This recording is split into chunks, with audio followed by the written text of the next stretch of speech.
So, బేసిక్‌గా ఈ pains చలికాలంలోనే ఎందుకు ఎక్కువగా పెరుగుతుంది? అండ్ మోర్ ఓవర్ మోకాళ్ళ నొప్పులు ఎక్కువగా ఉండేవాళ్ళు ఎలాంటి ప్రికాషన్స్ తీసుకోవాలి ఈ టైంలో? చలికాలంలో ఓన్లీ పేషెంట్స్‌కి కాదు, నాకు కూడా భయం అవుతుంది. ఇప్పుడు అన్ని పేషెంట్స్ మోకాలు నొప్పి ఎక్కువైంది ఆర్ భుజం నొప్పి, బ్యాక్ పెయిన్ ఇది అన్ని ఇది కంప్లెయింట్స్ నుంచి వస్తున్నారు కదా. సో చలికాలంలో ఏమవుతుంది, మసిల్ స్టిఫ్ అవుతుంది ఫస్ట్ పాయింట్. సెకండ్ ఈజ్ ఇది జాయింట్కి మూవ్మెంట్ కొంచెం తక్కువ అవుతుంది, మొబిలిటీ. థర్డ్ పాయింట్ ఇది because of the temperature drop blood circulation joint లోపల తక్కువ అవుతుంది. దానివల్ల అన్ని స్టిఫ్నెస్, మొబిలిటీ తక్కువ ఉంటే, మసిల్ వీక్ ఉంటే ఇది నొప్పి ఎక్కువ అవుతుంది ఫర్ ఆల్ ద జాయింట్స్, మోకాల్, భుజం, యాంకిల్, ఎవ్రీథింగ్. బ్యాక్ కూడా స్టిఫ్ అవుతుంది.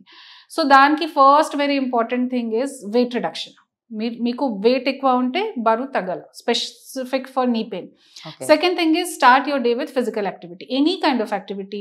వాకింగ్ చేయండి, యోగా చేయండి, ఎక్సర్సైజెస్ చేయండి, any physical activity is important.